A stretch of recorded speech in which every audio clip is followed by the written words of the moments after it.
Yeah, it sucks being a historian or a chronologist, and one of the reasons why it sucks trying to figure out what happened in our ancient past is because we as historians and chronologists are reliant on sources. We are reliant on older works. We are reliant on those that have come before us.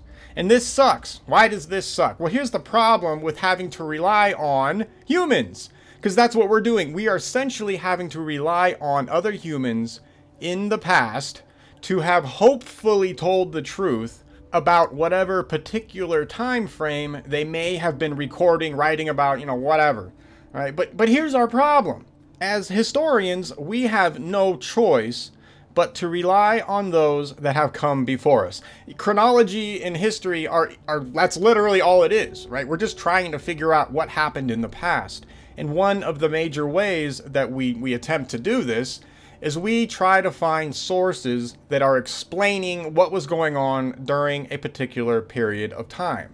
Now, hopefully, we can try to find sources that actually existed in that time period, right? So if we want to learn about something that was happening in, I don't know, Greece, what we would like to find is we would like to find anything that was written by Greeks in that particular time period, and we would want to read those people's works as opposed to reading some person's work that came 1,000 years later. I mean, which source is going to be more reliable, technically speaking? Well, hopefully it would be the source that was created during the period of time that we are trying to piece together. But here's our problem. If we're looking at something like ancient Greece, we do not have any original works by any of those people. None. Zero. Zilch. I don't think a lot of people realize that we are missing an ungodly amount of written material that really could have shed light on various aspects of history. We just don't have it. The vast majority of historical events do not come down to us through original sources. The vast majority of everything that has happened in history comes down to us through multiple people re-recording what came before them, and then eventually getting to us. So right there, we are already running into one hell of a problem. Now, and also really quick, before any of you start pointing out, but we have Egyptian and we have Sumer writings and stuff like that. Nah. See, there's a huge problem with dating Egypt, Sumer, any of those kind of quote-unquote ancient societies or ancient empires back in the day to 3, 4, 5,000 years ago. There's a huge problem with that. So while you could try to throw the clay tablets at me, the Sumerian clay tablets, and say, oh yeah, we have writing, bro. I'm gonna put that to the side really quick because there's a lot of problems with that, and that's not really for this show anyways. But at the very least, even if you want to disagree with me in that sense, you can't disagree with the other side in saying for the vast majority of the world's ancient history, we do not possess any original works. They're just not there. We don't have, for example, we no longer have any of the books that would have existed in the Alexandrian library. We have none of the originals. Whatever was in that library, for example, whether it was fiction or non-fiction, it doesn't matter. Any of those books would have been an invaluable insight into our history, to everybody's history. But we don't have those. And the reason why we don't have those, apparently, is because the library burned down. All right, fine. So they're gone. It makes sense that we lost them. But even if that library had not burned down, the second law of thermodynamics still would have taken effect. And no, we can't get away from that. And by the way, we have no proof that that library ever existed, by the way. Like, how do you like that? That library may have never existed. But let's just pretend that it did. Even if that library did not burn down, the reality is all of the works in that library, probably more or less, never would have survived to our point in time right now. It's just not possible. The reality is when we start to look back at the oldest manuscripts or oldest pieces of writing that we have, that would have been on something like parchment or paper, something like that. It only goes back like 1,000 years or so. So anything beyond 1000 AD and backwards, we don't have any original works for any of that. And this highlights our main problem. When we as historians go and try to piece together whatever happened in the past, we are relying on the people who copied and recopied all of the sources that exist today. Now that might not sound like too big of a deal, but let's throw on our critical thinking cap really quick and let's ask some basic questions to paint a picture of why we have to be really careful when we are believing the sources that we believe. In fact, if you think about it like this, let's just start at the very beginning. Have you ever gone, you read some book compiled by some author, it doesn't matter if it's alternative or mainstream, you read the book, and as you're reading it, right, you start to see all of the sources that that particular author is referencing. And this is where our problem begins. Because if you are reading a book that is being held up as like the seminal work of mainstream chronology or mainstream history, and any single piece of that book is sourced from a lying text, that means that that entire book is incorrect. So this is the question that we always have to ask ourselves. Are the sources that we are using or that somebody else is using, are these sources legit? This is a legitimate problem. Now here's what happens in the mainstream, and this is how mainstream maintains control, by the way, or at least it's one of the aspects. So what happens in the mainstream has its very particular historical timeline that they have already laid out right now. Right now you can go to Wikipedia and you can see a very nice, very clean timeline of everything that's happened for thousands and thousands of years in the past, and they'll have little numbers next to each word to where you can go and look at the source that quote unquote proves that that timeline is right. And to be sure, it looks professional. This is one of the, and to be sure, it looks legit. One of the tricks that is used by anybody trying to control anything are visual tricks. When somebody looks visually at the chronology that the mainstream academia has put together, it looks very professional. It looks like it really has gone through all the checks and balances, and it really has like everything laid out scientifically. And hell, we even have sources that prove that it was. So your average person is going to look at that chronology and they're going to be like, okay, yeah, it looks good, bro. And they walk right on by it because they are trusting that those individuals or those authoritative figures within that particular institution are being truthful. And of course, your average person has no reason to doubt the authenticity of what they're seeing, because your average person doesn't care. And I'm not talking bad about your average person. If your average person is not interested in history, which is fine, it's fine. They're going to see that, they're going to walk right on by, give it a thumbs up, and they're going to move on with their life. And they aren't going to challenge that institution. And another reason why they don't challenge that institution is because they have been conditioned their whole life to not challenge that institution. And the reality is we all suffer from this psychological condition, me included. But what this gets at is the heart of the question that I kind of want to go over and give another perspective on. And that question is, can we trust the sources from the past? I mean, it's a very simple question, but, ask yourself, have you ever, been reading a nonfiction historical text, about some period in time, and then have you ever gone and vetted a lot of the sources that that particular author was using to paint the picture that they were portraying? Have you ever done that? Have you ever dug into all of their sources? And if most people are honest, the answer is no. Because when you flip to the back of some of these historical tomes and you go back to the glossary and you look at all of the stuff that they have cited and sourced, you get 20 pages of size 3 font ibids and you're like, oh my God, dude, I can't go through all of that. And you're right, you can't. this is also another psychological trick that is being used against your average person, by the way. And it's a pretty powerful one. And that trick is if you inundate somebody with an overwhelming amount of information, that person will be incapable of processing all of it.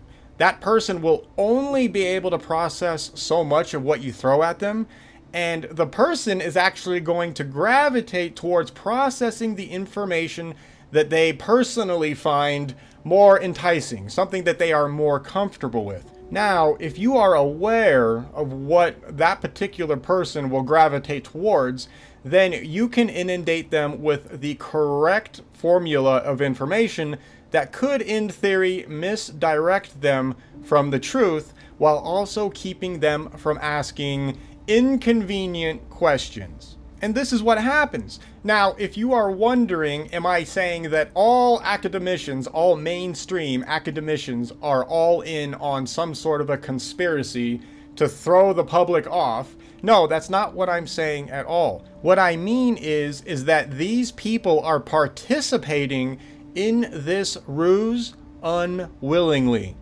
They don't realize that what they are doing is actually being detrimental to the entire historical community, right? So by that I mean, so if some professor writes some huge tome, right, and he cites 300 different sources, and you flip to the back of the book and they're all there, right there, right? It looks really good.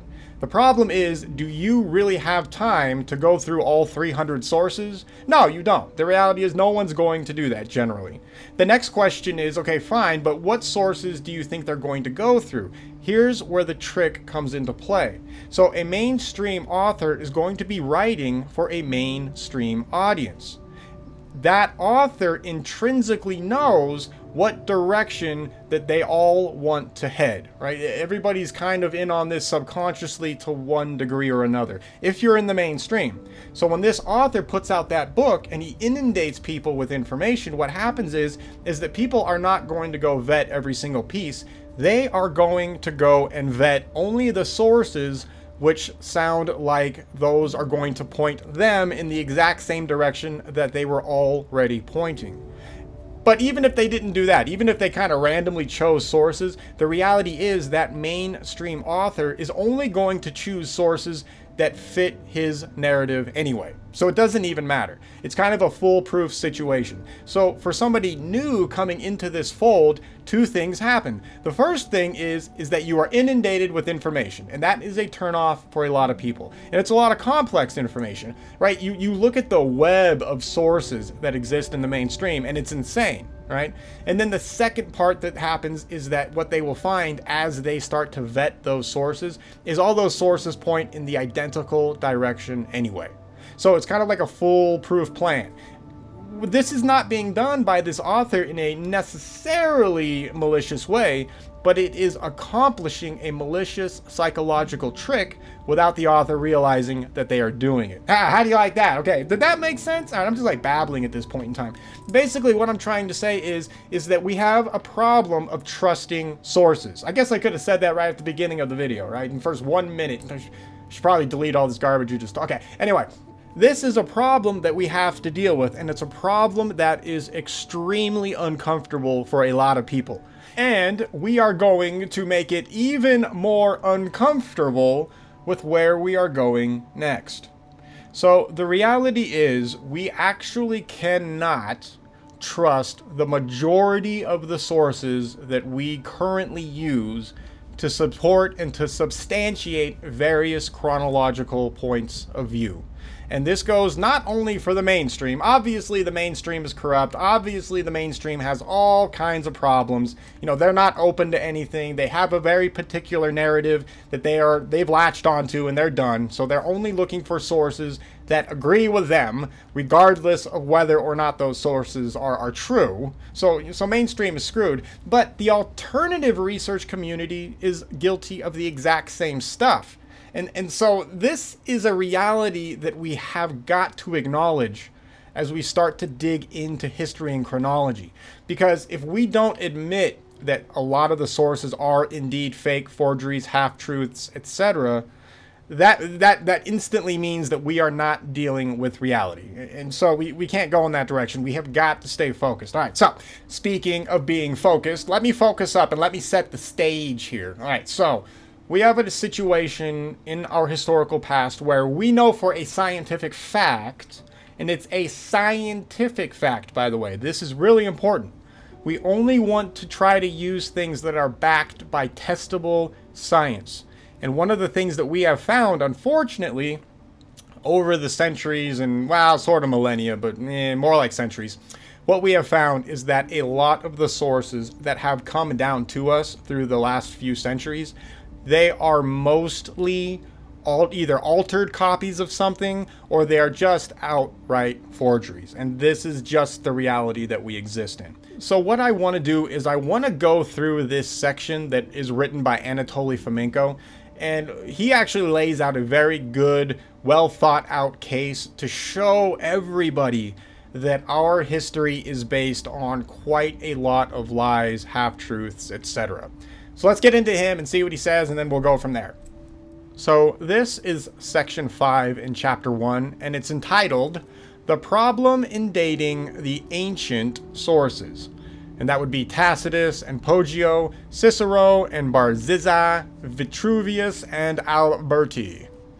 The framework of the global Scaligerrian chronology was constructed as a result of the analysis of the chronological indications given by the ancient sources. It is natural that the issue of their origin should be of interest in this respect. And it isn't. When was the last time you guys ever took a class that dug into all of these ancient quote-unquote sources and really picked them apart and tried to prove them true, like using science? This never happens. Nobody is using any kind of real scientific method in trying to prove that things like Tacitus or Vitruvius are fake or real. Nobody does that. Nobody touches it, at least in the mainstream, right? It just exists, and we know it's old, so it must be true. All right. Modern historiography manifests the paucity of evidence in what concerns the genesis of such, quote, ancient manuscripts. The general observation is made that the overwhelming majority of these documents surfaced during the Renaissance epoch that allegedly superseded the Dark Ages. I'll just add that it's important to note that the Dark Ages never existed, and we've essentially already proven that, but anyway, just for contextual purposes. Okay. The discovery of manuscripts often happened under circumstances that forbade the analysis which could allow the critical dating of such findings. In the 19th century, two prominent historians, Hochart and Ross, had published the results of their research proving that the famous ancient Roman history by Cornelius Tacitus was really written by the well-known Italian humanist Poggio Braccolini. The publications occurred in the years 1882 through 1885 and 1878. We should note that we deem the History by Tacitus to be an edited original, that is, a partial forgery and not a complete one. However, the events related in the History have been misdated and transposed far back in time. Now, Anatoly Fomenko's perspective, and I think he's definitely onto something, is this. So we have a situation in the sources problem to where there are legitimately just outright fake lying sources. They're just made up garbage, and they were made up for a number of reasons, whether it was somebody who wanted to own some land or somebody who wanted to make a claim to a throne or whatever, right? People would discover, all of a sudden, quote unquote, they would discover these ancient sources that proved that they should take the crown, okay? And all of those things are garbage. They're all BS, completely fabricated, completely fictitious. However, there is another kind of forgery that exists. And that forgery is the one that takes a real event that actually happened, But what they do is they take that event and they put it in a completely different period of time. So, for example, let's take, I don't know, the invention of the computer. The computer was essentially invented in the 1900s, right? I'll just say that generally. Because I know there's some smart ass out there that wants to argue with me. And don't you dare start talking to me about the Antikythera mechanism. I will slap the... Okay. Anyway, so let's just say some guy is writing the history of the invention of the computer. But instead of dating it in the 20th century, he instead puts it all the way back in, say, the 9th century.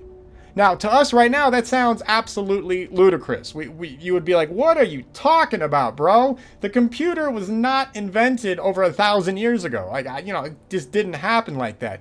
But what if 2,000 years from now, that is the only surviving history of the invention of the computer? Then what happens, right? What you may actually have no other evidence to support when the computer was invented. And let's just say, all kinds of information was lost. I get you could say, oh, what if they saved it on a disk or something? Don't be a smart ass. You know what I mean? My point is that let's say that this particular history book is the only one that survives and there's no other information. People 2,000 years from now would have no problem believing that the computer existed in the 9th century AD. And they would have no clue about what happened in the 20th century AD. So we see weird forgeries like this. Anyway, okay, let's let Flamingo keep going here. Okay. Did I say flamingo? No, flamenco. It's flamenco. The history of the discovery of Tacitus books really provokes a great many questions. It was Poggio who had discovered and published the opuses of Quintilian, Valerius Flaccus, Asonius Pedanius, Nonius Marcellus, Probus, some tractates by Cicero, Lucretius, I can't, okay, I'm trying my best, okay. Petronius, Plautus, Plautus? Tertullian, Marcellinus, Copernicus, Seculus, etc. Lots of just Innis names. Okay. I know I butchered every single one of them. My bad. I'll put them on the screen. You can read them. My bad. All right. The circumstances of these discoveries and their datings have never been related in detail. That's a problem, right? That's a serious issue. Okay. In the 15th century, famous humanists such as Manuel Chrysoloras, Gemisto Platon, Bessarion of Nicaea, and some others came to Italy. They were the first ones to familiarize Europe with the achievements of, quote, ancient Greek thought, unquote. Byzantium gave the West almost all of the known, quote, ancient Greek manuscripts. It's absolutely crazy. Have you ever actually gone and tried to trace the chain of evidence against, say, some sort of an ancient manuscript? Once you start doing that, you just pick like 5 or 6 at random, right? Some sort of an ancient Greek manuscript. Try to see how far back you can trace that particular manuscript. See where it leads you to. It is unbelievably insane where a lot of this stuff originates. Okay, anyway. Otto Neugebauer wrote that, quote, the major part of the manuscripts that our knowledge of Greek science is based upon consists of Byzantine copies made 500 to 1,500 years after the death of their authors. That's a huge red flag right there, right? How do you, okay.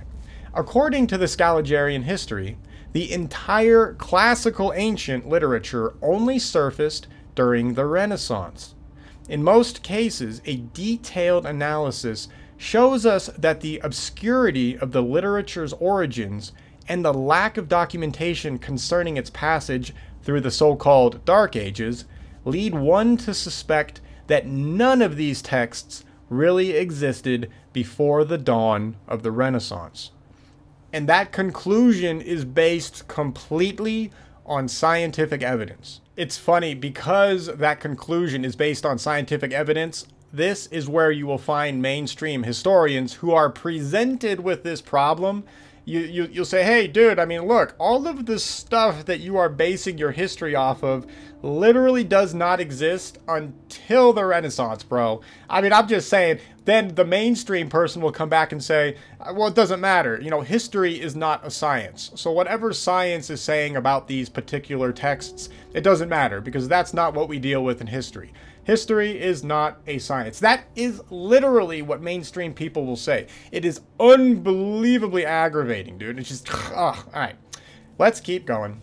For instance, the oldest copies of the so-called incomplete collection of Cicero's texts are said to be the copies allegedly made in the 9th and 10th century AD. However, one instantly finds out that the archetype of the incomplete collection, quote, had perished a long time ago. The 14th and 15th century witnesses a surge of interest in Cicero. So, quote, finally, about 1420, the Milanese professor Gasparino Barzizza decided to undertake a rather precarious endeavor of filling the gaps in the incomplete collection with his own writings for the sake of consequentiality. However, before he could finish this volume of work, a miracle occurred. A forlorn manuscript with the complete text of all the rhetorical works of Cicero's becomes unearthed in a parochial Italian town by the name of Lodi. Barzizza and his students eagerly embraced the new discovery, arduously decipher its ancient script, and finally produce a readable copy. Subsequent copies constitute the actual complete collection. Meanwhile, the irrecoverable happens. The archetype of the collection, the manuscript of Lodi, becomes abandoned since no one wants to confront the textual differences it presents, and finally gets sent back to Lodi, where it disappears without a trace. Nothing is known of what happened to the manuscript since 1428. The European philologists still lament the loss. And this outlines a problem that we see over and over again when it comes to ancient works. Well, it's funny. Back in the day, we find people have problems, right? They have a problem in the sense of, hey, I don't own this piece of land, or I don't have a place in history yet. And then suddenly a solution appears. Oh, hey, I just found this book in some guy's basement that says, hey, my family owns that land, so now you have to give it to me, right? Or I just found some sort of a book that shows my family heritage existed during this particular time period, so now you have to make me king or queen. You know, this happens all the time. It's literally like it's funny, it's like the Renaissance people are problem solvers, right? You have a problem, you can solve it by just magically finding some sort of a text. And this happens everywhere. And mainstream completely ignores this fact. They do not admit any of this. Have you ever heard a mainstream person open any of their books with the possibility that the works that they are citing to make their case in their book are potentially false, or that just magically showed up at the right time? No mainstream historian is talking about any of this. They are not going to tell you this. They're not going to talk about it. They are not going to put it out there.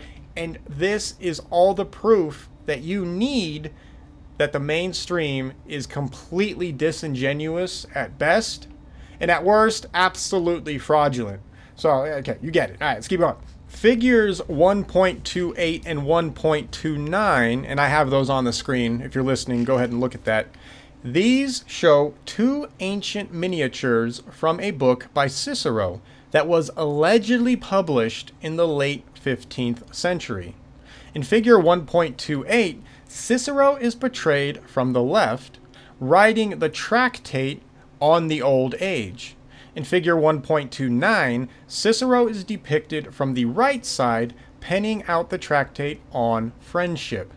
We see a typical medieval setting.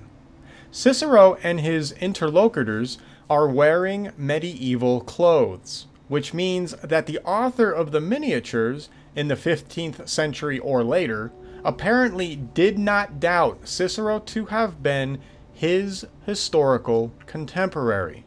So this situation comes up, and actually this is one of the more damning situations when we start to look at the historical texts and their creations. When we look back to the Renaissance, we find all kinds of paintings of people like Cicero, for example, or Jesus, or Paul, or all these like supposedly really ancient figures that are supposed to have existed like 1,000 or 2,000 years before the Renaissance period of time. The painters are painting these people.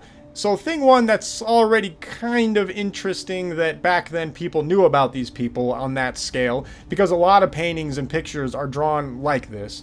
The second part that's interesting is that these figures that were ancient even during Renaissance times, supposedly, are being painted in a very Renaissance setting. Now the mainstream says that this is the love of the anachronistic. Right, the mainstream likes to claim that, oh, all the painters back then were stupid. They just had to paint everybody like it was during their time because they could not possibly imagine anybody else's time or some garbage like that. Once again, we run into the situation where the mainstream just considers our ancestors to be stupid. Yeah, even ancestors that are just 500 years ago, they could not possibly imagine painting anyone else other than in their time. And it's not just one or two people that do this, it's basically everybody. So this is weird. All right, let's keep going and see where Flamenco goes with this. I don't want to spoil it, I guess. All right, next paragraph. De Vita XII Caesarium by Caius Suetonius is also only available as relatively recent copies. All of them hail back to the only, quote, ancient manuscript that is presumed to have been in Einhard's possession in the alleged year 818 AD. His Vita Carioli Magni is supposed to represent a diligent copy of the biographical schemes of Suetonius today. The original document, known as the Fulda manuscript, did not reach our time, and neither did the first copies. That's kind of a problem, right? I mean, you would think that if we don't have... Alright, the oldest of Suetonius's copies is hypothetically the 9th century text that was only brought to light in the 16th century. Other copies are dated as post-11th century in the Scaligerian chronology. See, look, this is just ridiculous. It's just insane.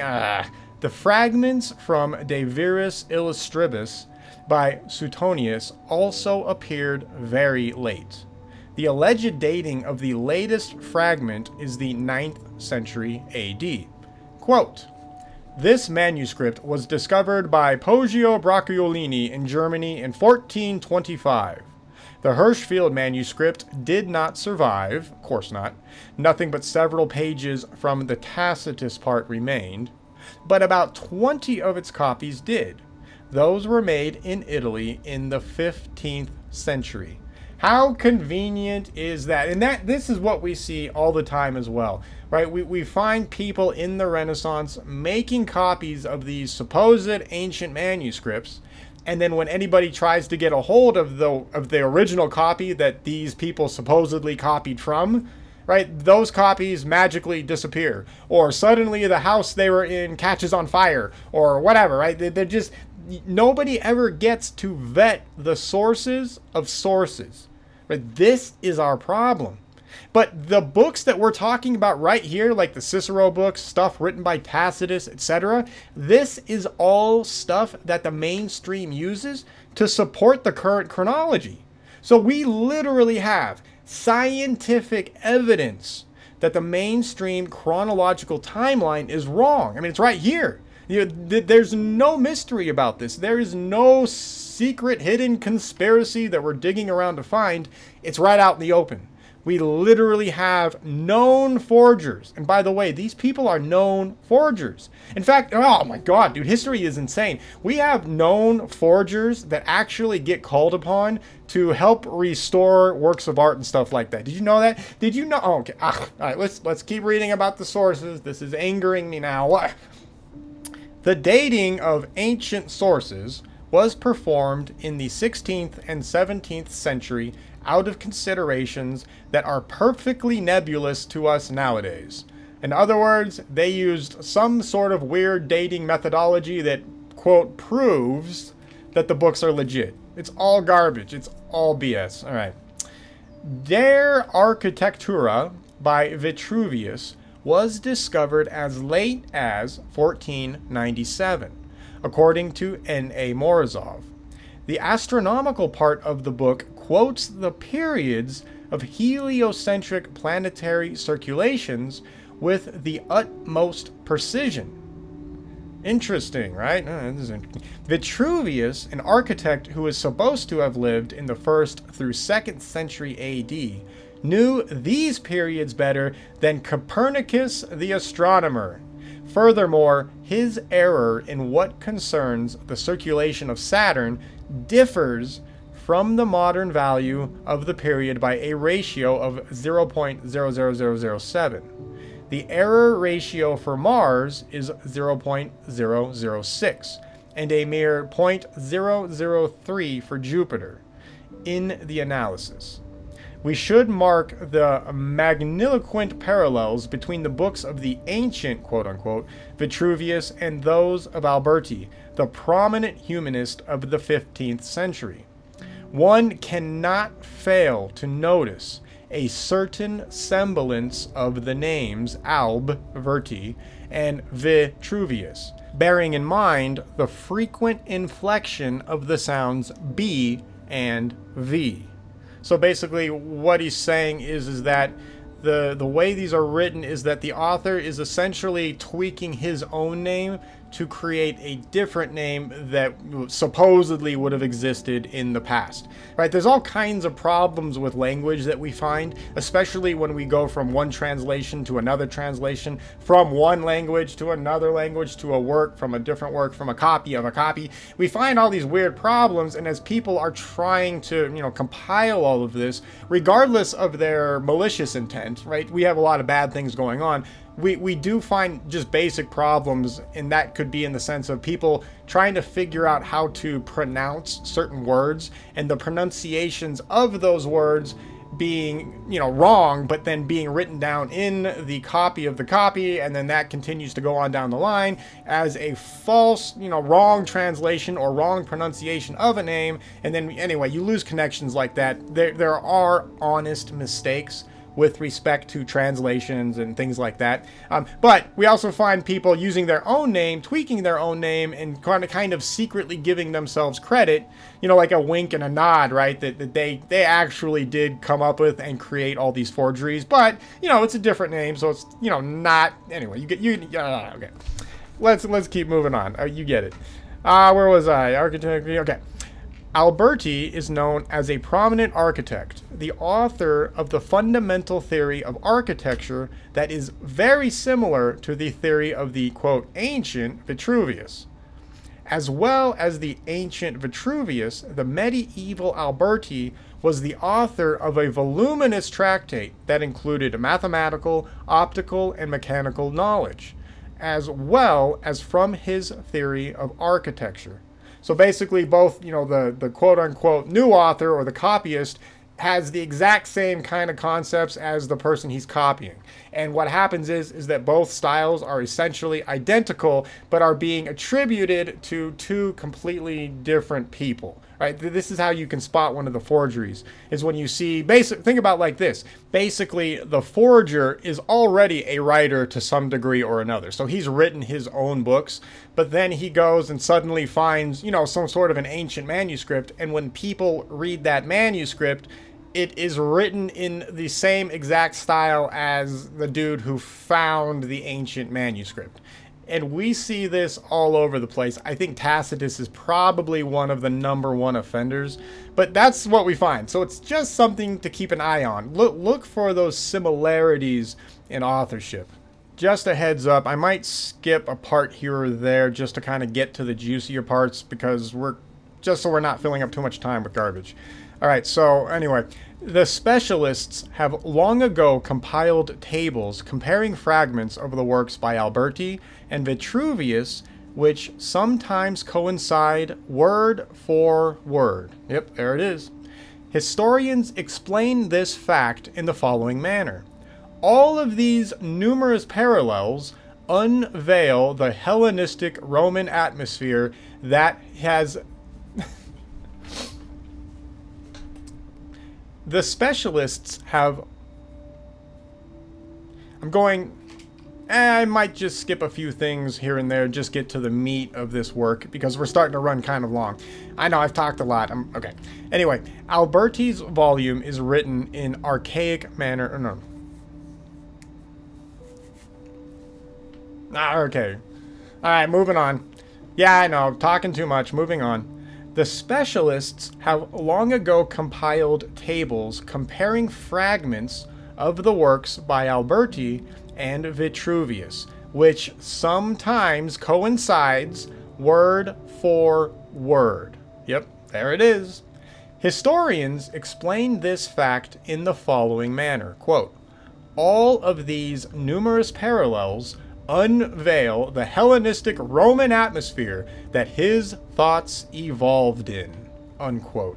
Basically, what mainstream historians are trying to say, and this is the spin, actually, that they have put on the Renaissance. So the Renaissance just pops out of nowhere, and suddenly everyone just decides, hey, you know what we're going to do? We're going to completely revive ancient Greece. Out of nowhere. They just, you know what, bro? I think we should just revive ancient Greece. And then everybody else was like, yeah, dude, let's do it. And then they snorted some cocaine, did some heroin, and then they were off. Everybody was suddenly Greek again. It's just stupid, right? The Dark Ages separate basically the ancient Greece and the Renaissance. So apparently humans did nothing for about 1,000 years, and then culture just literally picks right back up where it left off. That's literally what mainstream historians want us to believe.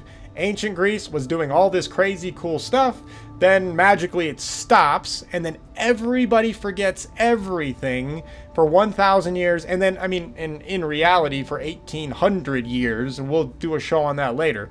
And then all of a sudden, magically, everybody just picks Greece right back up. I mean, it's the dumbest thing ever, but this is what mainstream believes.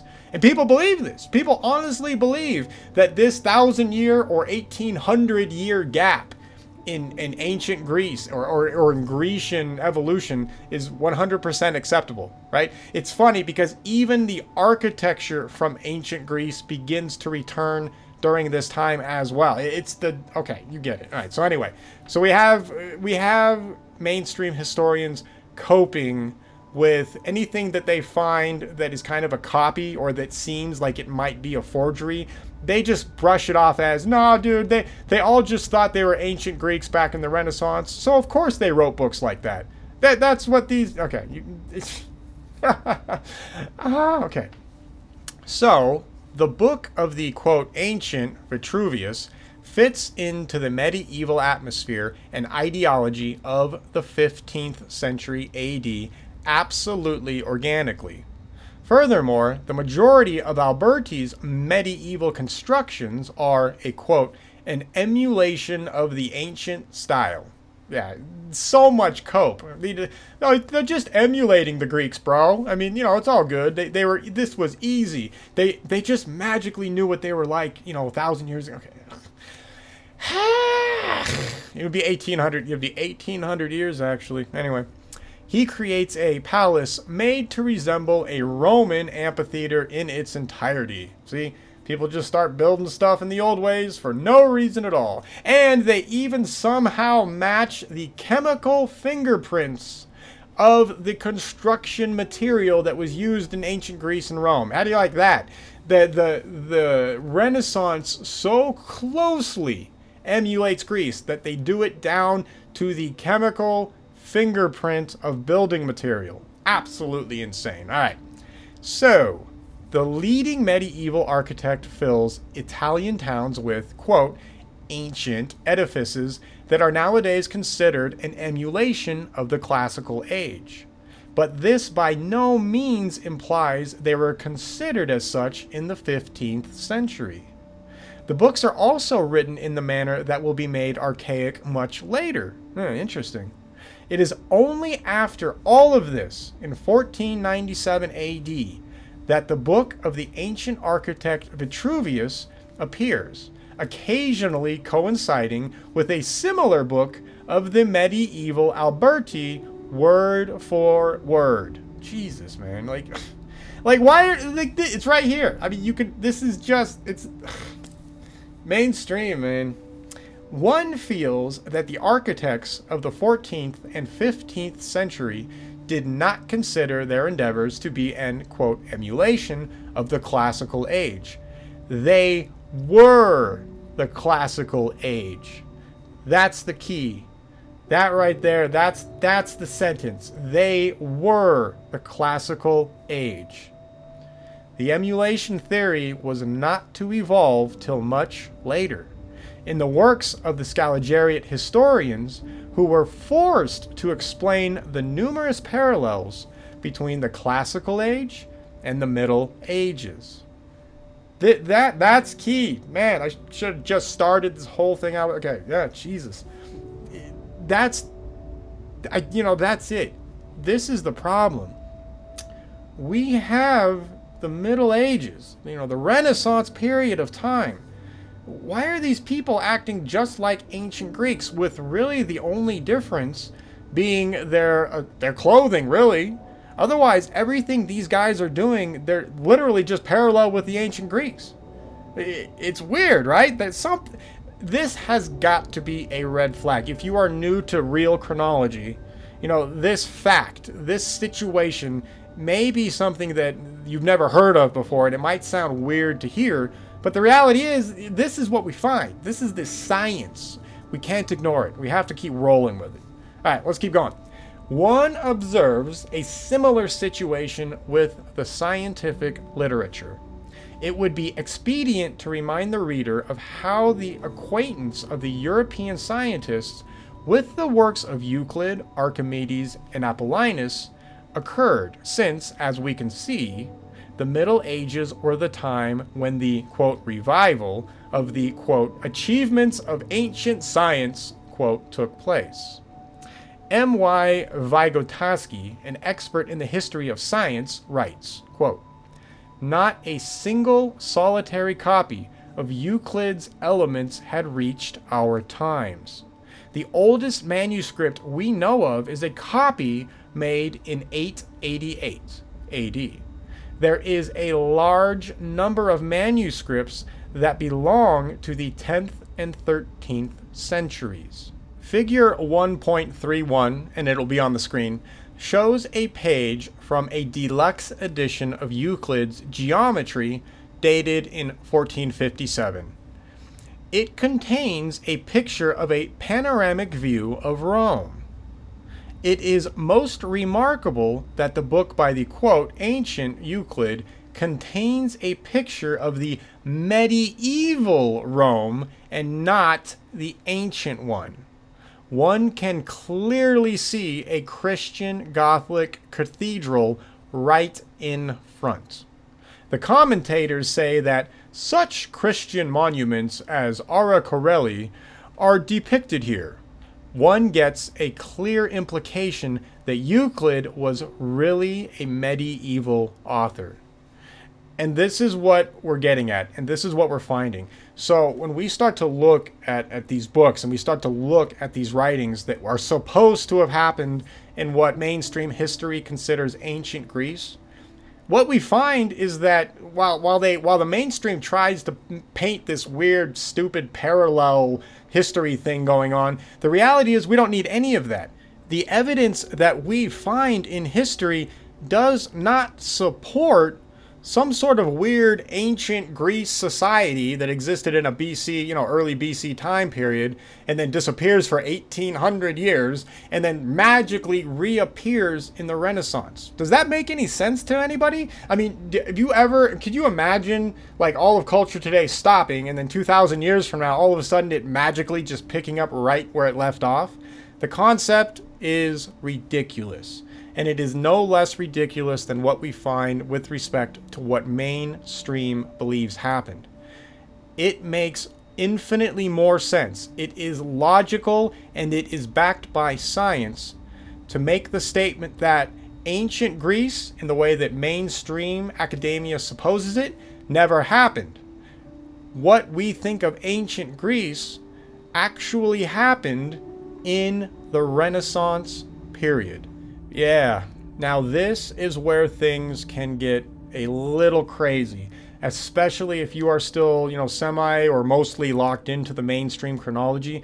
Basically, what I am saying is that ancient Greece, in the sense that mainstream teaches it, never existed. There were no people running around in togas. Nobody was doing any of that stuff. All of the ancient Grecian, whatever, all of the stuff that happened back in ancient Greece, that actually took place only about 500 to 700 years ago, not over 2,000. That's one hell of a claim, but what do you want from me? The evidence is right here. I mean, just all the little things we've gone over so far, just in this video alone, at the very least, has to be painting a convincing picture of a completely different chronology, and we have to pay attention to it. Mainstream is not going to pay attention to any of this. This goes 100% against anything the mainstream wants to talk about, but we can't follow that. We have to follow the truth. So if logic and science dictates that all of those ancient Grecian events took place instead in the Renaissance, we have no choice. We have to follow the evidence. What do you want from me? All right, we'll keep reading a little more, but then I'll call it because we're coming up on an hour. All right. The history of both manuscripts and printed editions of the ancient Archimedes follows the pattern already known to us. According to I.N. Veselovsky, all of the modern editions of Archimedes have been based on the lost manuscript of the 15th century and on the Constantinople palimpsest that was found as late as 1907. It is assumed that the first manuscripts of Archimedes reached Europe quite late, in 1204. The first translation is supposed to have been made in 1269, and the complete text magically found in 1884, not until the 19th century. The first printed edition allegedly appeared in 1503, and the first Greek edition only in 1544. The works of Archimedes entered scientific circulation after that.